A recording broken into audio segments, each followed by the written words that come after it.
All right, we have Elisa Peavey today joining me, Jodie O'Brien here. We are going to be talking today about all kinds of things. The first thing we have to address is the fact that it is now spring. You have a graduating senior, and of course, your dad just retired from his family practice. You've got to fill us in. What's going on, Elisa?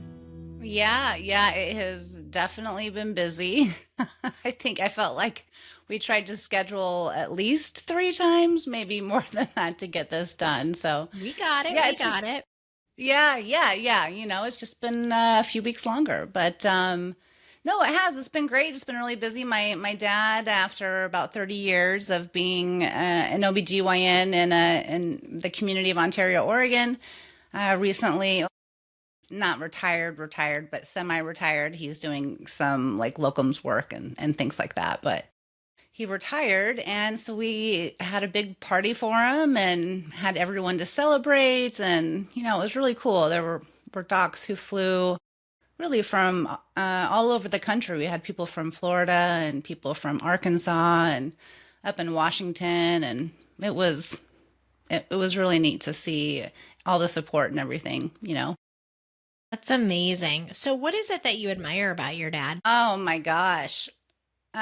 His ability to be calm, amongst the chaos, really. He has just this way about him and patients and nurses, like his staff, they all talk about it. But, he'll walk into a room and it might be everyone's in a flurry and oh my gosh, this baby's doing this or this mom's doing that. And he comes in, everyone's just like, okay, everything's good.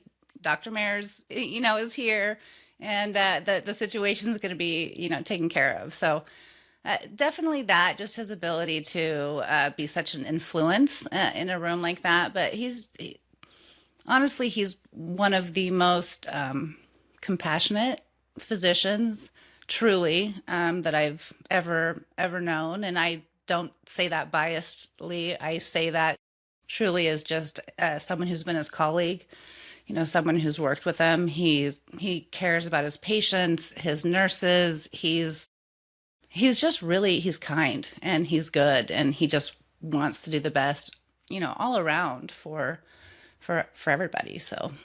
Man, that has to be crazy to work with your dad. And he's so Ah, proud of you. He's so proud of you. I'm sure he's told you. I actually do know that he does tell me that he's pretty awesome about just letting us know, all of us, I think, all of his kiddos, and he's got 9. So, there's not just it's not just me to tell that to, but yeah, he does. He lets me know that he's proud of me, which is cool. I do hope Yeah. someday I get a chance to meet him on this here Yeah. podcast. Oh, yeah. We'll Putting it out see. there, huh? Yeah, I'm going to I put will that have to out ask there. him. Yeah, you have to, because how amazing would it be to interview him? I mean, somebody who has been around the block and who can Yeah. talk to us about, what medicine used to be like and what medicine's like now. I mean, the joy that you and I have is that we've been around just a little bit. We have like, okay, let's talk about the 80s and the 90s, but I Right. can't imagine the wealth of information that he can impart to us. So that would be really cool. Very cool. Yeah, no, for sure. And definitely medicine has, very much changed. I mean, when he was going through, he was working the 80-hour plus weeks, not the 80-hour and less weeks. He was, it was old school. And so, yeah, it really has changed quite a bit, to be honest with you. So, yeah, let's see if we can make it happen. That's on you, girl. Yeah, I know. Let's see if I can make it happen. I should have said that more correctly. Okay, so let's talk about you got graduation coming up. Miss Bella I is about to do. Yes, graduate. my middle. Yep. Hmm. She is she's gosh, I can't believe it. She's gonna be out of the house, in August and going off to college, and she's going to Hawaii of all places, which I'm not really upset about. And she's gonna be far away. That part I'm bummed about, but I am not going to be disappointed to have to go visit her there or to, take her, drop her off, do things like that. But Exactly. What are um, her plans? What is your middle doing? yeah, uh she's talking about going to medical school actually. Really? Yeah, she is. Okay, so is she headed to school in Hawaii first? Yeah, yes, yes, all, undergrad and stuff like that. What school is that? It's on Oahu, Hawaii Pacific University, I believe. Don't quote me on that. I'd have to double check, but We just know yeah. she's going to a tropical locale. Yes. Yeah, Yes. that's amazing. Well, wish her Yes. all the best for us. Like I seriously, that's I know it's a big like the year that your kid is graduating is necessarily not the year to start a podcast because it is so busy. But we Yeah. appreciate you putting your experience out there for all Mm. of us. So Well, thank today, you. yeah, today we're going to talk about plant medicine. And it is such a hot topic. I mean, it has been in recent years. I know when we were coming up, maybe it wasn't. But now, none of us, there's nobody that doesn't know somebody who is really into either cleaning with plant substitutes or they're using that kind of medicine or they're making sure that they're surrounded by plants because it is so calming and wonderful. So let's talk about that. Why, first of all, are plants so medicinal for human beings? Well, I mean, they were created and given to us, you know, from God, really, and given to us intentionally with intentional purposes. Not all plants, of course, but oh my gosh, so many plants for all kinds of different medicinal purposes. Whether it's to help make a salve, to put on to decrease inflammation and to help with pain, or if it's a plant that you take that alters your sensation and alters the consciousness that you're in, that then allows you to receive clarity and insight and all kinds of different things. So, what happened in modern medicine? Because we started out, pharmacy started from plants. There's obvious origins in that. What happened? What happened along the way? Yeah, well, I mean, unfortunately, I think that plants don't really make, they're not patented, right? So they don't really make the big money.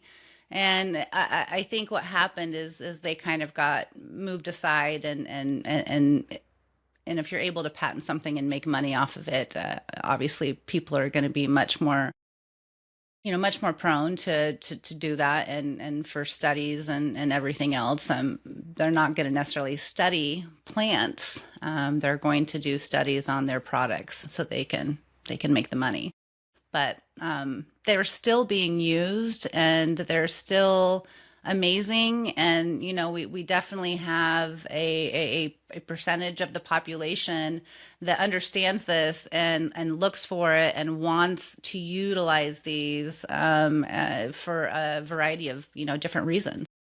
So, reminding people penicillin actually comes from a mold. Mold, yeah, it does. Crazy. Quinine is used to treat malaria. We have like aspirin that comes from the bark of a tree. We have lots of medications that actually started its roots, pun intended, within plants. Yeah. So Yeah. And, yeah, and so, all working to create that perfect synthetic, synthetic yeah, version of most of them. But like cannabis and psilocybin, ooh, this is hot topic that we're going into. Obviously, cannabis feels like old school when we start talking about psilocybin and what people are doing on all the streaming services. There's like 1,400 movies about this stuff. yeah. I know you can find information out there all over the place now. Yeah, really, people are starting to really wake up and understand that there's so much more to this besides getting high and having, an experience. It's so much more beyond that, health wise, right? For all kinds of amazing things like depression and anxiety, and helping with pain thresholds, and just end of life hospice patients, people who are dying, all of a sudden having a sense of peace about what that's going to be instead of this utter fear about what that's going to be. Yeah, just very, it's very cool the times that we're living in right now, because there is such a want really for things that are more healthy in our body, whether it's medications or, the foods we eat or whatnot. So, yeah, they're amazing. So, if we talk about the topic of psilocybin and cannabis when it comes to, like you said, depression, anxiety, PTSD, um, there is actual medical journals that are now saying that these things are helping these conditions that we've all dealt with, that we have had family members deal with. And I think it's super interesting when you start talking about consciousness. Like, that's what some of these movies are about, right? That we're watching on these Yes. streaming services. It's like, okay, psilocybin, we're watching this and we're watching somebody who has severe PTSD go to a retreat and experience a tremendous change in their behavior, and through like a consciousness shift. So can you explain to us a little bit about how that works, and what Yeah. you've seen? Yeah, so we've talked a lot about changing the subconscious behaviors and patterns that we have, basically running like an analog computer in the back of our brain, basically dictating, our behaviors, dictating our fears and our emotions, because we have built these neural pathways, and that's what we do. And so getting to the subconscious and actually changing those neural pathways, that is the real key for real change. We can sit and talk with a therapist all day, and I love therapists. They're amazing. I send my patients to them all the time. But talking is a conscious act, and that does not go in and just completely change those neural pathways that we've developed.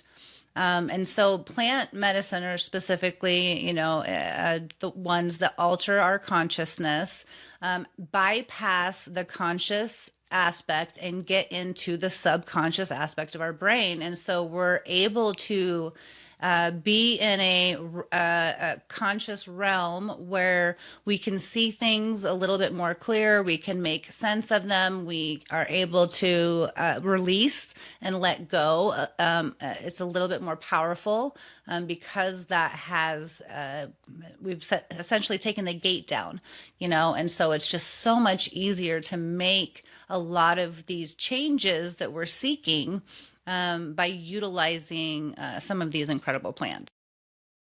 It's incredible. It is crazy. It's crazy to watch them and see the transformations and wonder, okay, what's life like afterwards for these people?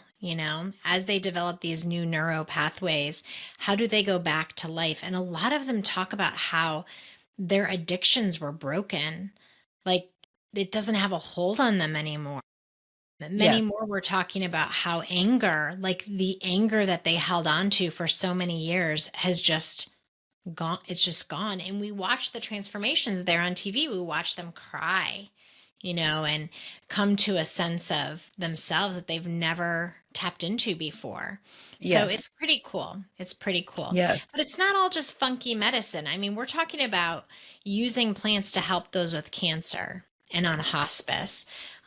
There's so many people who have found comfort and healing, maybe not healing, maybe they are in end of life stage, but comfort in cannabis. Yeah. So, can you tell Yeah. us a little bit about that and what you've experienced? Yeah, specifically just as far as like the psilocybin and whether they're doing a microdose or whether they are doing actual like a what we call a journey, a medicine journey, where you take enough that you close your eyes and then you go in and you experience what that is like. Either one of those have shown tremendous benefit in these patients as far as their overall emotional toil with their life and with things that they've done, or just the fear of maybe the passing or the dying, or the fear of the disease that they have, or the pain of it even.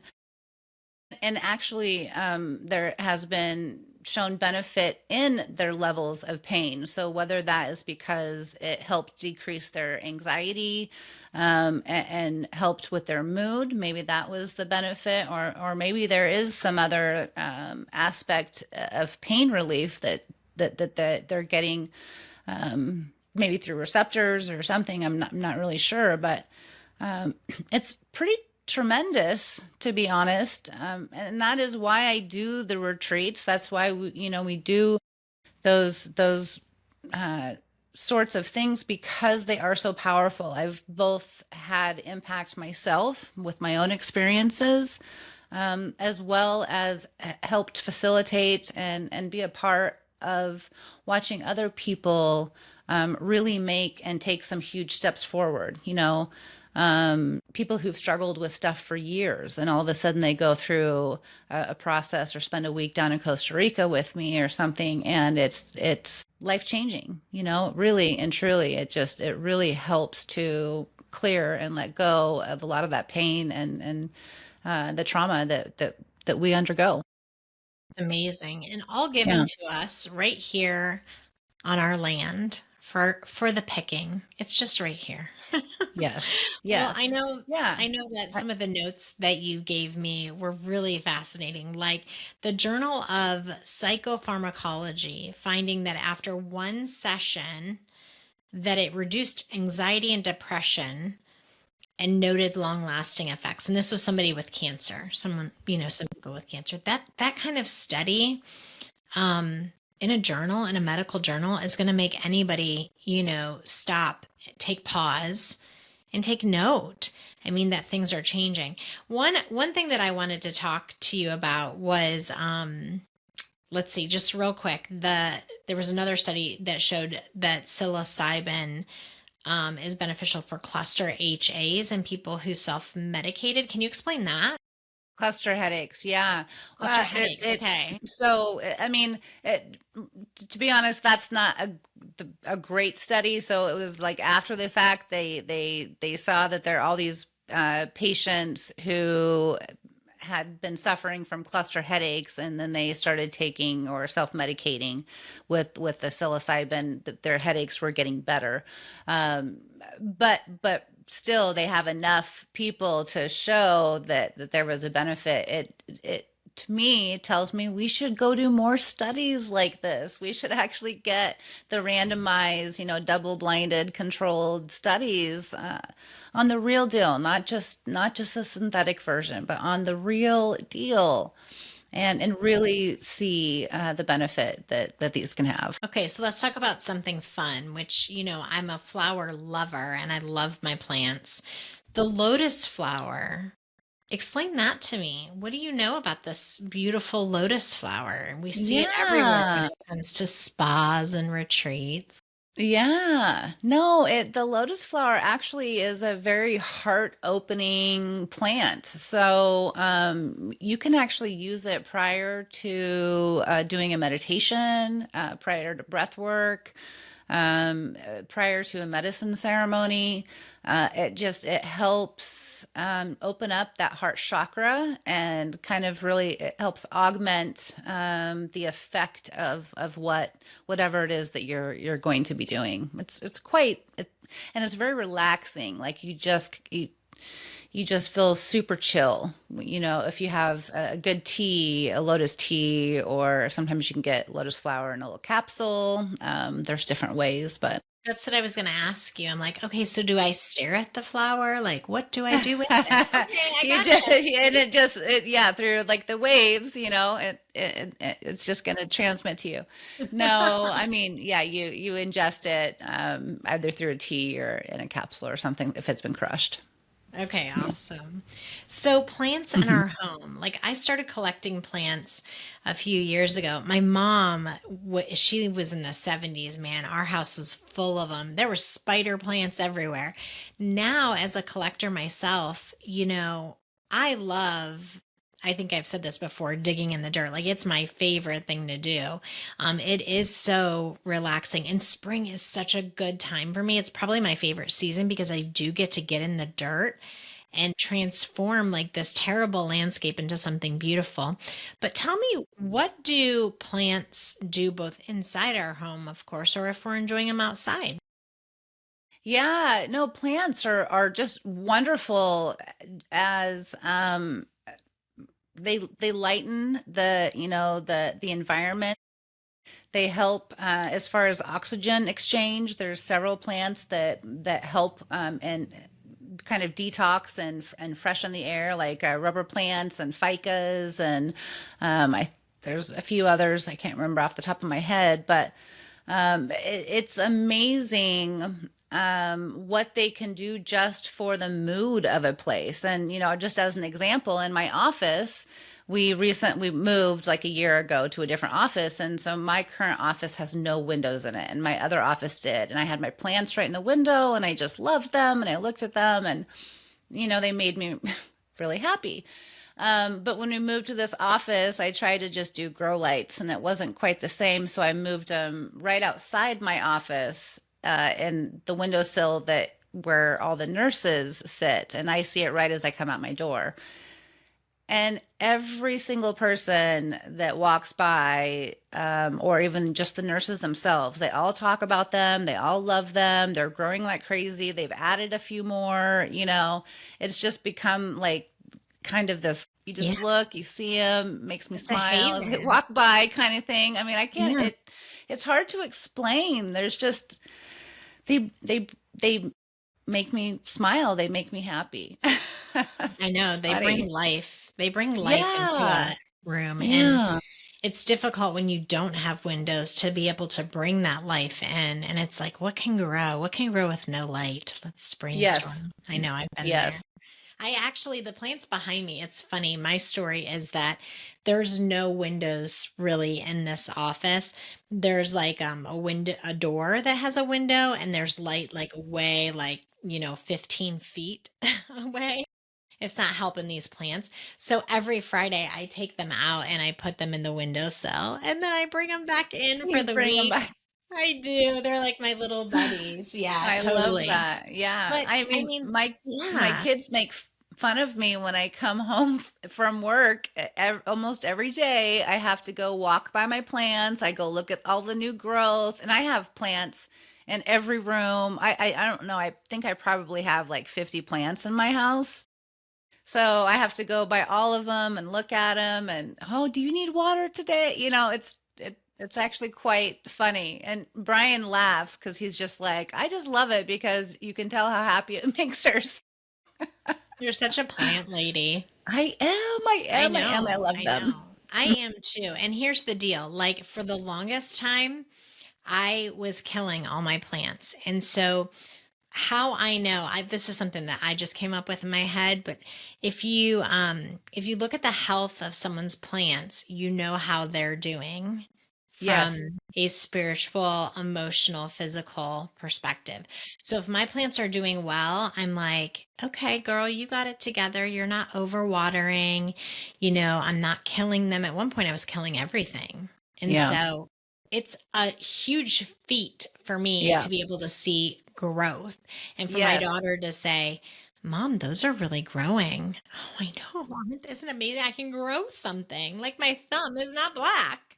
It's so Um, awesome. yeah, Well, what's it funny feels too is good. that honestly, up until about 5 years ago, I swore I killed all plants. We Yeah. didn't really have any plants except for my husband's couple of mangler plants that we dragged with us. That was barely anything. The poor things.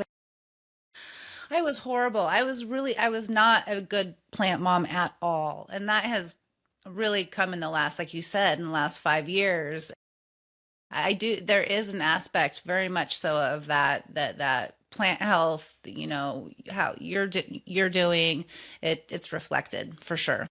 It's so reflected. So let's keep like not over watering, but let's keep them happy Yes. and let's keep talking Yes. to them because we want to stay Yeah. healthy ourselves. Yeah.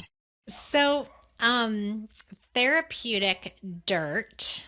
How in the world are you about to tell me that my dirt is therapeutic? Now, I know that it brings me therapy when I go out there and dig up my weeds and then put in beautiful flowers or make sure that things are growing, which, by the way, I'm so grateful to have time to do that. It's Yes. like needed in my life.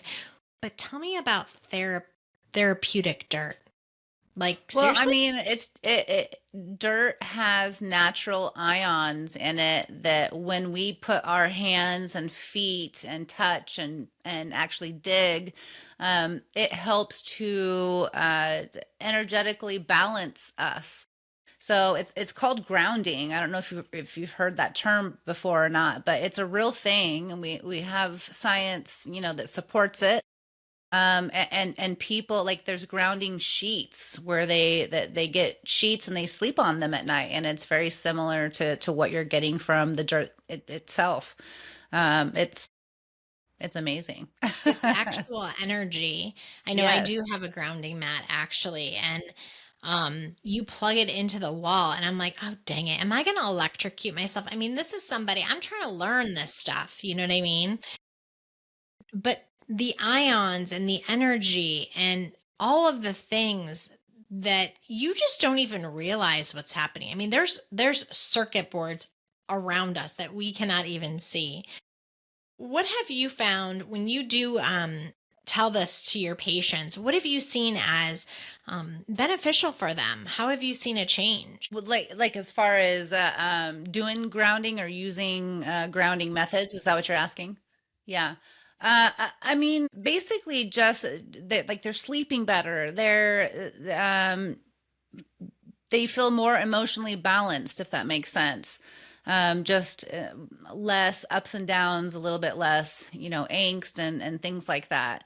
I don't know if it's like an overt noticing sleeping on the grounding sheets, but definitely, people going outside and digging in their yard, coming in, that is very noticeable in terms of just, yeah, I just did that. It feels so good. And oh my gosh, like, just, it fills you up. Oh yeah, 100%. Absolutely.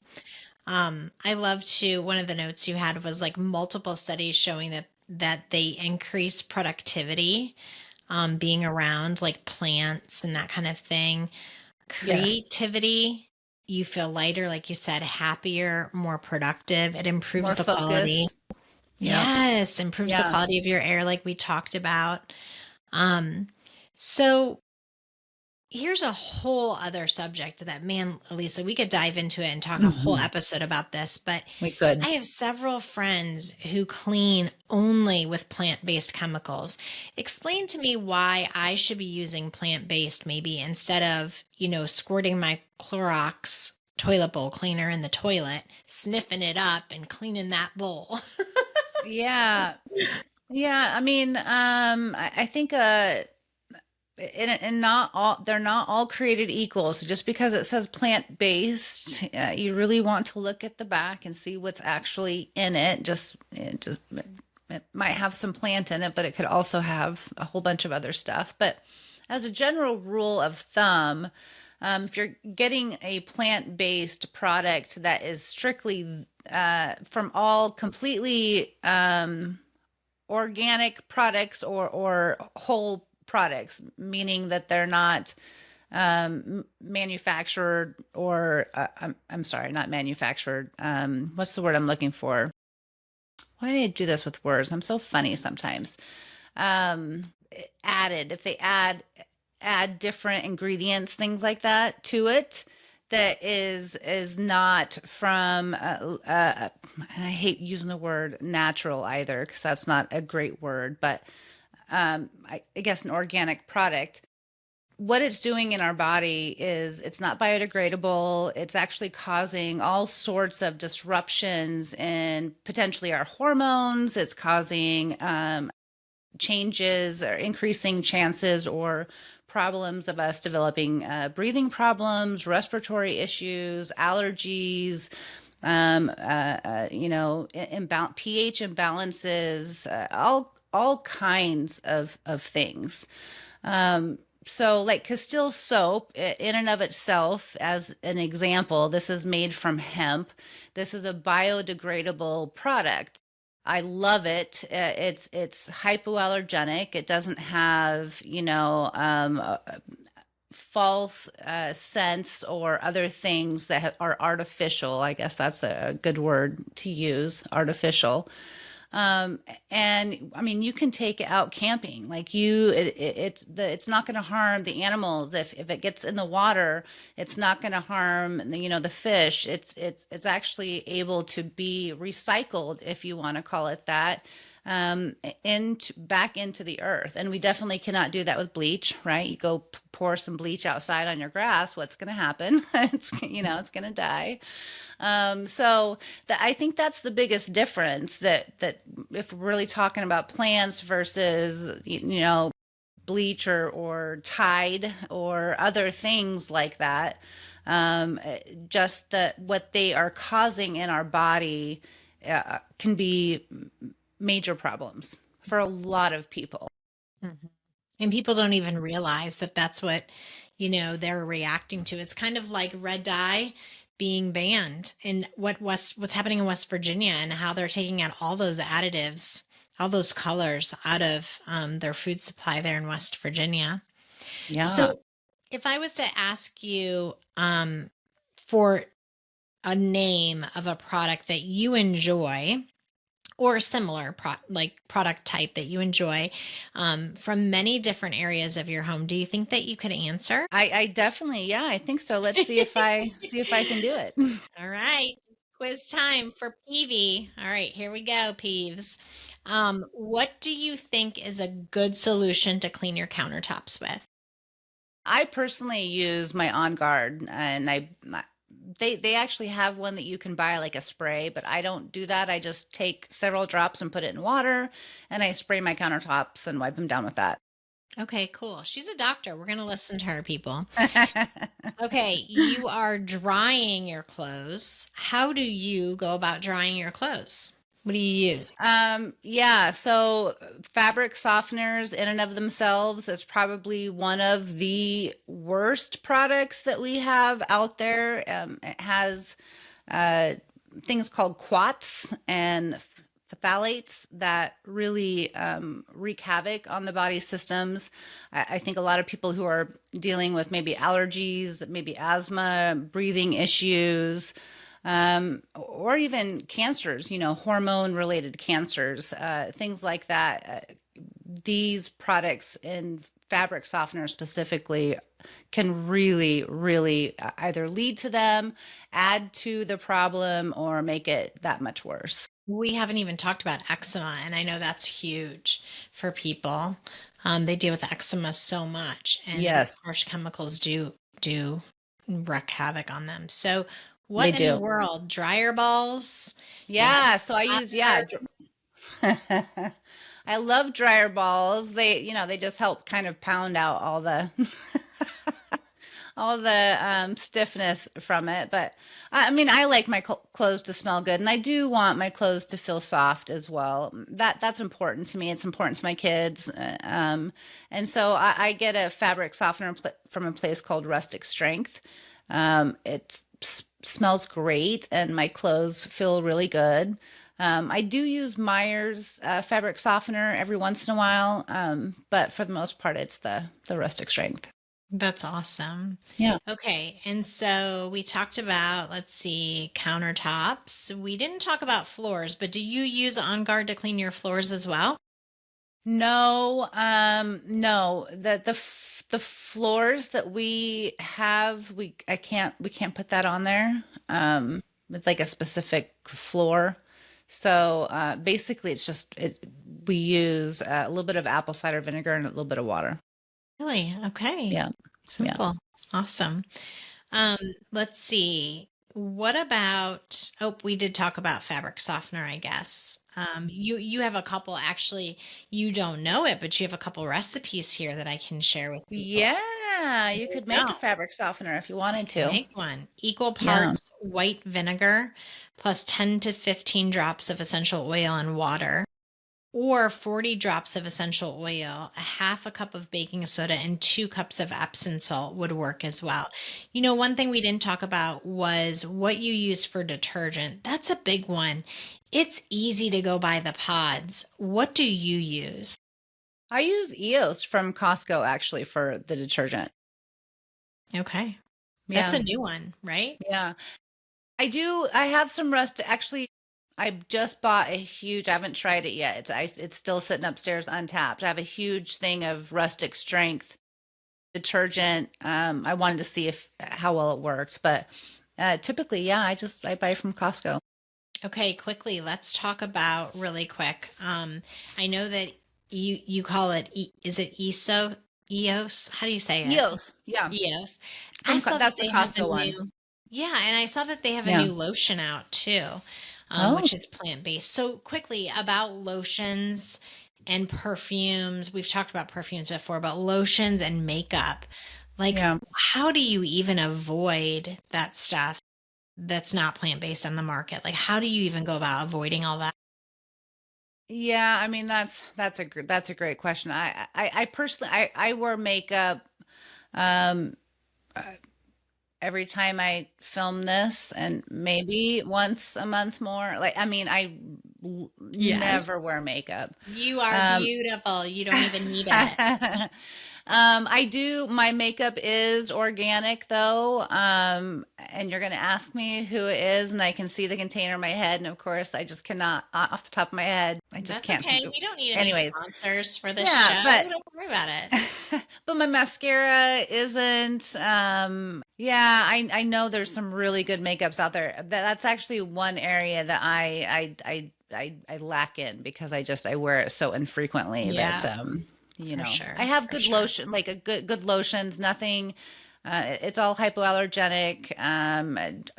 There's nothing, no the ingredient list that you can't hardly read, the ingredient itself, it doesn't have any of that. So, and I feel like that's important How do for you sure. go about dealing with, and I know you have teenagers, the acne situation? I mean, my kid is like, Mom, I need more Stridex. Yeah, I know. Give me a minute and I'll get to the Dollar General and get you some. But Yeah. tell me about that. Like, how did you get through the teenage years with your kiddos and acne? Like, how did you go about helping them out? Yeah. I mean, so I tell them to use tea tree on their acne. Tea tree is amazing. You put it on like the next day, it's about half gone. It's pretty cool. As far as getting it to go away. I just honestly had a conversation with my daughter a few days ago, and it's not like she has acne, but she has a few like bumps kind of on the cheeks, and she has some bumps on her arms, and that's probably from the gluten and things that she's eating that she just doesn't react very well to. And so I'm like, Ems, you need to stop probably eating that. We can get you have the right bread and things you can do, but this is making it worse. So, I think um, our M's are equally stubborn. yeah, and I know, she's like, Moms, I love my Again, bagels. I'm like, I know, but I know. I love my everything. I know. My Emma yeah, is the same way, the and she has everything, the same yes. issues. But we go to the dermatologist and they suggest pretty high, potent, chemically loaded face washes and things. So tell me, like, Yeah. when you talk about her washing her face and putting on like a nightly lotion, do you just go for like the Cetaphil or something that's really hypoallergenic with her? I give him Castile soap to wash. That's what I use in the shower. Okay. I do have some from I do have a from OB-GYN. I have a face wash from OB-GYN. Yeah, they just use the Castile soap and then they put lotion put lotion on. You know, my girl would be sneaking in some Sol de Janeiro in there. Well, and I told Emmy, I said, if I take you to a dermatologist, which again, she really doesn't have acne, it's just like tiny little bumps, but I said that they'll recommend maybe an antibiotic or something, and taking a daily antibiotic can wreak havoc on the body. It wipes out all the good stuff along with the bad stuff, and that in and of itself just allows your body to essentially sit bare, and bacteria, actually we have more bacteria in our body than we do cells in our body. It's actually, they're part of the symbiotic balance of how our body is able to work. So I try to, as much as possible, try to have them look at what, either the foods or, are you wearing perfume? Because they like to wear perfume. They like to get, lotion from Bed Bath and Beyond, and, it drives me crazy. But, I did that stuff when I was a kiddo too. And I think that a lot of it is that they'll, if they start having reactions and things like that, then they'll probably come around. Or I mean, they love my oils, and they my wash and my fabric softener and things like that, but certainly they want to do, like all their friends, they want to do all those things too. And so I think some of it's a balance, but I just try to educate them, and I'm sure they roll their eyes and just like, oh my gosh, here goes mom again. Oh, yes, you know they do. Well, So from one teen mom and one plant mom to another, it's been a pleasure talking with you today, and can't wait for our next episode. yes, thank you so much, Jodie. I appreciate it. You have such a beautiful weekend. You too. Thank you for listening to Healing in Spite of Me. I hope today's conversation inspired you to take a step closer to healing and rediscovering your true self. Change takes grace and self-compassion, and you're not alone on this journey. If this episode resonated with you, share it with someone who might need it, and subscribe so you never have to miss an episode. For resources, retreats, and more, visit inspiteofme.org or connect with Dr. Elisa Peavey on social media. Until next time, keep reclaiming your story and reigniting your purpose.